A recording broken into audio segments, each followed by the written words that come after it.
Conventional wisdom in golf instruction for 100 years has decried early hitting as an inappropriate move, and certainly after the advent of photography of sufficient speed to use as a tool to diagnose golf, sometime in the 40s and 50s, a late hit has been recommended and displayed by looking at champions.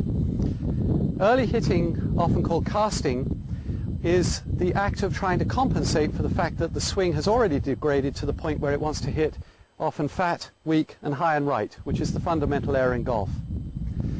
It was called casting because 100 years ago the only golfers in the world were English gentlemen, British gentlemen.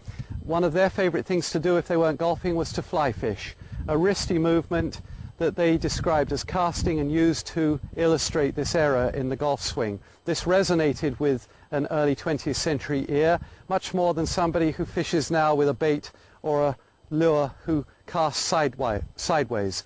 So fly fishing is what was meant by that, and it means using the wrist to advance the club somewhat prematurely into the downswing. That it was decried and suggested to be inappropriate was of little value to those people told this, since they couldn't help it. They found it impossible to hit late because their swing was not prepared well enough to make hitting late appropriate. They were obliged to hit early, somewhat sheepishly, because they had heard that the recommendation was that they should not. A late hit, which was described and demonstrated as photography's speed became sufficient to use cameras to diagnose a golf swing, somewhere in the 40s and 50s, the late hit was described as maintenance of the angle at the wrist long into the downswing, and there are pictures of great champions where their hands are hinged late into the downswing and by some majesty released to hit the ball with great potency here. This was a wonderful notion, long recommended, but unfortunately little done to make possible for the average golfer, who was still languishing needing to hit early because of earlier errors.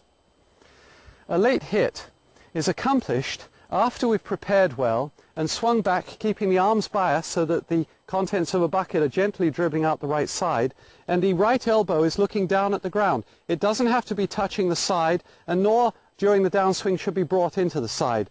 It should actually be kept away from the body, and it should lead down the spiral that I've described before. The right elbow will lead down the spiral, at least for a half of the downswing, at which point it can't do it anymore, but the hands very neatly and automatically rush through and happen by themselves. We therefore, thinking of the image of the descending spiral staircase, keep the elbow on the fatter portion of the step as we descend down toward the left leg. A good amount of conventional wisdom suggests that that's an out-to-in swing and casting and should slice. If you've prepared correctly and swung back the way I've recommended, far from slicing, you're more likely to hit the ball left with a draw to the left until you learn to late hit. And the late hit, with the subsequent automatic rush of the hands, will allow the ball to climb higher and less to the left and go with greater distance and quality and a shallow but definitive divot after the ball.